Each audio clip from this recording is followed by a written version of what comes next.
السلام علیکم ورحمۃ اللہ وبرکاتہ۔ آج کی اس ویڈیو میں جنگ حنین کا واقعہ۔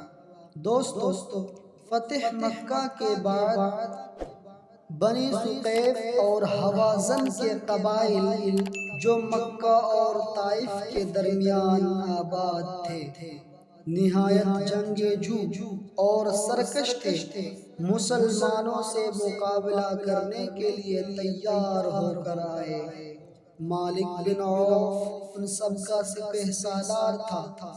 حضرت صلی اللہ علیہ وسلم کو جب خبر ملی تو صحابہ کو لے کر مکہ سے مقابلہ کے لیے نکلے۔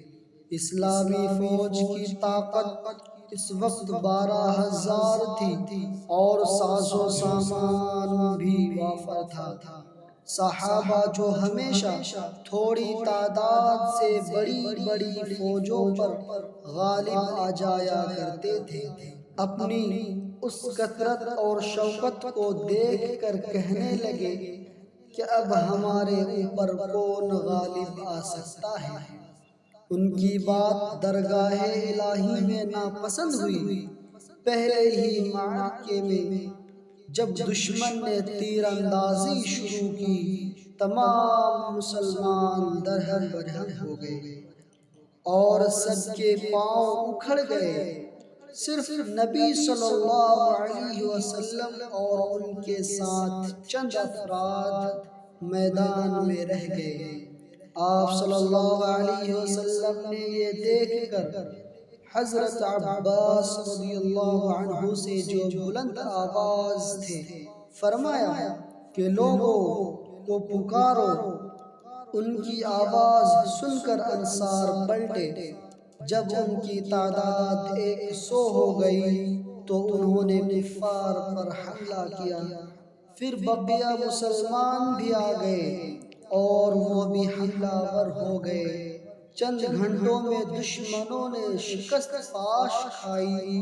مسلمانوں کو غنیمت میں 6,000 عورتیں اور بچے، 24,000 اونٹ، 40,000 بکریاں اور 4,000 واقعہ چاندی ملی۔ شکست کھانے کے بعد حوازن کے کچھ لوگ حضرت صلی اللہ علیہ وسلم کی خدمت میں آ کر مسلمان ہوئے اور کہا کہ یا رسول اللہ صلی اللہ علیہ وسلم، ہم آپ کے رشتہ دار اور قرابت مند ہیں۔ آپ صلی اللہ علیہ وسلم کی رضاعی والدہ حلیمہ ہمارے ہی قبیلے کی تھی۔ اگر ملوک عرب مثلا نعمان بن منذر یا حارث غسانی وغیرہ میں سے کسی نے ہمارے خاندان میں دودھ پیا ہوتا تو ہم کو ان سے بہت کچھ امیدیں ہوتی، اور آپ کی ذات سے تو ہم ان سے بھی زیادہ توقع رکھتے ہیں۔ جو عورتیں اس جنگ میں گرفتار ہوئی ہیں ان میں سے بہت سی آپ کی خالائیں اور پھوپھیاں ہیں۔ آپ صلی اللہ علیہ وسلم نے فرمایا کہ تم کو اپنا مال زیادہ عزیز ہے یا عیال؟ ان لوگوں نے کہا کہ ان دونوں میں سے ہم اپنے عیال کو ترجیح دیتے ہیں۔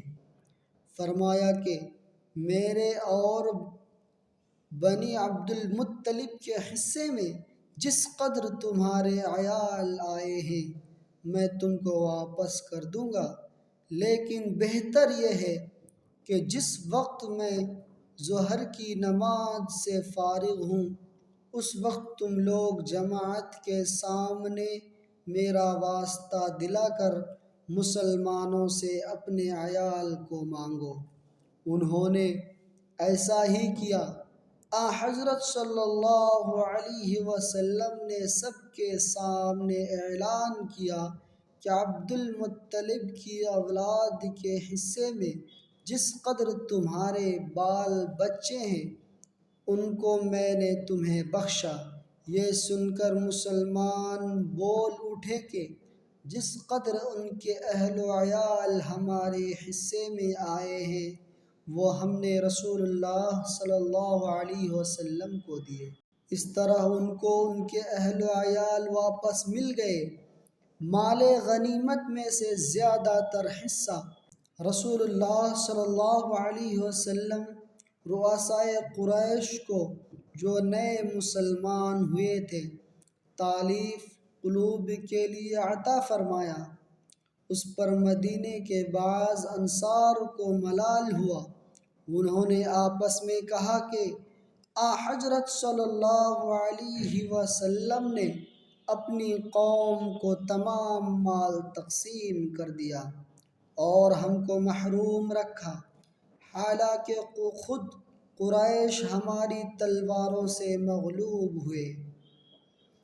حضرت صلی اللہ علیہ وسلم نے جب اس کا چرچا سنا تو انصار کو جمع کر کے پوچھا کہ کیا تم لوگوں نے ایسا کہا؟